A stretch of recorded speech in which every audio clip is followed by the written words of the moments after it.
Everyone, this is Megha. Welcome back to my channel. So आज की class में मैं आपको क्लास 8th के लिए चैप्टर 13 को कंटिन्यू करवाऊंगी और इसकी एक्सरसाइज 13.2 का क्वेश्चन नंबर 10 स्टार्ट करवाऊंगी। So let's start. So question number 10 is 2 persons could fit new windows in a house in 3 days। मतलब कि 2 लोग हैं, 2 persons हैं, वो क्या करते हैं, किसी घर में विंडोज की फिटिंग कर रहे हैं। ठीक है, तो विंडो फिट करने के लिए 2 persons को कितने डेज लगे? 3 days। ओके, सो देखिए इसमें 2 पार्ट्स हैं। ठीक है, सबसे पहले हम पार्ट फर्स्ट को सॉल्व करेंगे। One of the persons fell ill before the work started, how long would the job take now. देखिए पहले कितने थे? 2 persons थे, उसमें से एक को क्या हुआ? वो बीमार हो गया। ठीक है, अब बचा कितना? एक बचा, यानी कि उस अकेले को सारा का सारा काम करना पड़ेगा, है ना। एक है, उसको सारा काम करना पड़ेगा। तो आपको बताना है कि जो काम पहले 3 days में हो रहा था विंडोज की फिटिंग का, वो अब कितने टाइम में कंप्लीट होगा। ठीक है, तो सबसे पहले हम इसके लिए टेबल ड्रॉ कर लेते हैं। सो ये है टेबल क्वेश्चन 10 के लिए। देखिए सबसे पहले नंबर ऑफ पर्सन्स कितने थे? 2 थे। और नंबर ऑफ डेज कितने लगते थे उस काम को कंप्लीट करने के लिए? 3। बाद में क्या हुआ था? पार्ट फर्स्ट के लिए एक उसमें से बीमार हो गया था। अगर एक बीमार हो जाएगा, पहले थे 2, उसमें से 1 बीमार हो गया, तो बचे कितने? 1। ठीक है, तो हमें क्या बताना है कि अब काम कितने डेज में कंप्लीट होगा। तो इसे हम लिख लेते हैं y। ठीक है, सेकंड पार्ट के लिए यहाँ पे बाद में सॉल्व करेंगे। सबसे पहले हम पार्ट फर्स्ट के लिए कर लेते हैं। सबसे पहले हम इसमें क्या करते हैं, फर्स्ट स्टेप क्या होता है कि क्वेश्चन को हम देखते हैं कि ये डायरेक्ट प्रोपोर्शन का है या इनवर्स प्रोपोर्शन का क्वेश्चन है। देखिए इसे एक एग्जांपल के थ्रू समझिए। अगर आपको अपने रूम को क्लीन करना है, ठीक है, आपने अकेले किया, लगभग आपको 2 hours लग गए।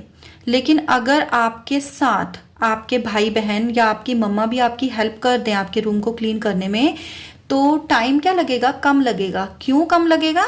क्योंकि अब आपकी हेल्प कुछ और लोग भी कर रहे हैं, मीन्स नंबर ऑफ पर्सन्स बढ़ गए हैं। इसमें क्या हुआ देखिए, पहले आप अकेले थे तो टाइम ज्यादा लग रहा था, बाद में आप सब लोग इकट्ठे हो गए, आपने वो काम किया तो टाइम कम लगा। ठीक है, सेम आपका इस क्वेश्चन में भी हो रहा है। पहले पर्सन्स ज्यादा थे तो टाइम जो डेज थे वो कम लगते थे। अभी क्या हुआ है, नंबर ऑफ पर्सन्स कम हो गए हैं, तो इसमें डेज आपके ज्यादा लगेंगे। तो ये कैसा क्वेश्चन हो गया? इनवर्स प्रोपोर्शन का। ठीक है, so it is in inverse proportion. अब हम क्या करते थे, इसके बाद इसकी वैल्यूज, ये x1, ये x2, ये y1 एंड ये y2। अब इनवर्स प्रोपोर्शन में क्वेश्चन है तो x1 y1 is equals to x2 y2। Values fill कर देंगे। x1 की है 2, y1 की है 3, x2 की है 1 एंड y2 की कितनी है? y। So y is equals to कितना आ जाएगा? 2 3 जा 6। और ये क्या है? ये डेज है, 6 डेज। इट मीन्स जब एक पर्सन होगा, नंबर ऑफ पर्सन 1 होगा, तो डेज कितने लगेंगे? 6 लगेंगे। क्लियर? अब हम करेंगे इसका पार्ट 2। देखिए पार्ट 2 में क्या है, how many persons would be needed to fit the windows in 1 day। अब इन्होंने डेज का आपको बता दिया है, नंबर ऑफ पर्सन्स ये पूछ रहे हैं। ठीक है, पहले अगर 3 days थे तो उसके लिए पर्सन्स 2 रिक्वायरमेंट थी, 2 persons की रिक्वायरमेंट थी। बट अभी हमें वो सारा का सारा काम कितने 1 day में कंप्लीट करना है। तो आपको बताना है कि नंबर ऑफ पर्सन्स कितने लगेंगे। जब दिन कम हो जाएंगे तो नंबर ऑफ पर्सन्स हमें बढ़ाने पड़ेंगे, क्योंकि हमें काम जल्दी कंप्लीट करवाना है। क्लियर? सो अभी यहाँ क्या है, नंबर ऑफ हमें क्या दिए हुए हैं? डेज, जो कि है 1। नंबर ऑफ डेज हो जाएंगे 1 और नंबर ऑफ पर्सन्स हमें इसमें कैलकुलेट करना है। लेट सपोज इसे हम मानेंगे x, तो ये आपकी हो जाएगी x3 की वैल्यू एंड ये हो जाएगी आपकी y3 की वैल्यू। सेम वही प्रोसीजर आपका इसमें भी चलेगा। सो अभी हम करेंगे इसमें पार्ट 2। ठीक है, पार्ट 2 के लिए देखिए हम x1 और x3 वाली लाइन लेंगे, मीन्स फर्स्ट और लास्ट वाली। तो इसमें x1 y1 होता है, तो यहाँ तो x1 y1 ही रहेगा, बट यहाँ x3 y3 आ जाएगा। ठीक है, क्योंकि मुझे फर्स्ट और लास्ट वाला लाइन का जो वैल्यूज हैं वो मुझे इसमें फिल करनी है। तो ये हो जाएगा 2 × 3 इज इक्वल्स टू x3 कितना है x एंड y3 कितना है 1। सो x की वैल्यू कितनी आ गई 3 × 2 = 6 और ये 6 क्या है नंबर ऑफ पर्सन 6 पर्सन्स। ठीक है, इट मीन्स अगर आपको वो काम 1 डे में कंप्लीट करवाना है तो आपको नंबर ऑफ पर्सन कितनी रिक्वायरमेंट होगी 6। सो ये था क्वेश्चन नंबर 10। नेक्स्ट हम करेंगे question number 11। So here is question number 11। A school has 8 periods a day each of 45 minute duration.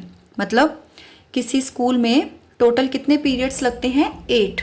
ठीक है, और एक एक पीरियड आपका 45 मिनट का होता है। How long would each period be if the school has 9 periods a day assuming the number of school hours to be same.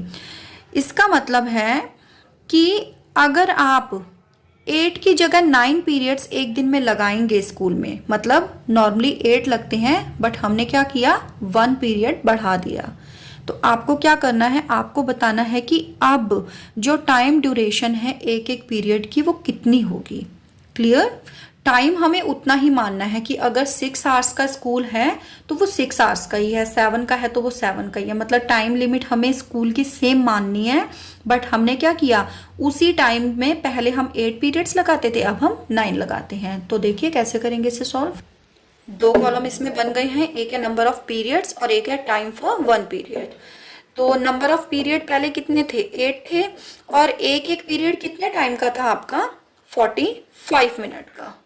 बाद में हमने क्या किया, नंबर ऑफ पीरियड्स कितने कर दिए 9 कर दिए और हमें अब बताना है कि टाइम फॉर 1 पीरियड कितना होगा। लेट सपोज ये मैंने माना इसको y, तो ये आपका x1, ये y1, देन ये x2 एंड ये y2। ठीक है, अब देखिए टाइम अगर उतना ही है, अगर 6 आवर्स का स्कूल है तो वो अभी भी 6 आवर्स का ही है, लेकिन हमने क्या किया पीरियड्स बढ़ा दिए। तो जो पीरियड पहले 45 मिनट का वो अब छोटा होता जाएगा। ठीक है ना, क्योंकि हमने क्या किया पीरियड्स बढ़ाए हैं, टाइम नहीं बढ़ाया हमने। 6 आवर्स का स्कूल था, 6 का ही है अभी भी, बट हमने पीरियड बढ़ाए हैं उसमें। तो हमारा क्या होगा, हर एक पीरियड में टाइम कम कम होता जाएगा। ठीक है ना, तो ये भी आपका कैसा है इनवर्स प्रोपोर्शन का क्वेश्चन है। So it is in inverse proportion. अब आपका इसमें हम फॉर्मूला लिख लेंगे x1 y1 is equals to x2 y2। x1 8, y1 is 45, x2 is 9 and y2 is y. So y is equals to 8 multiply 45 and divided by 9. 9 5 जा हो गया हमारा 45. So 8 multiply 5. 8 5 जा कितना होता है 40. So y की वैल्यू कितनी आ गई 40 और ये किस में था मिनट में। क्लियर। सो अगर हम 9 पीरियड्स लगाते हैं 8 की जगह तो जो 1 पीरियड के लिए टाइम था वो 45 मिनट से कम होकर कितना रह जाएगा ओनली 40 मिनट्स का। क्लियर।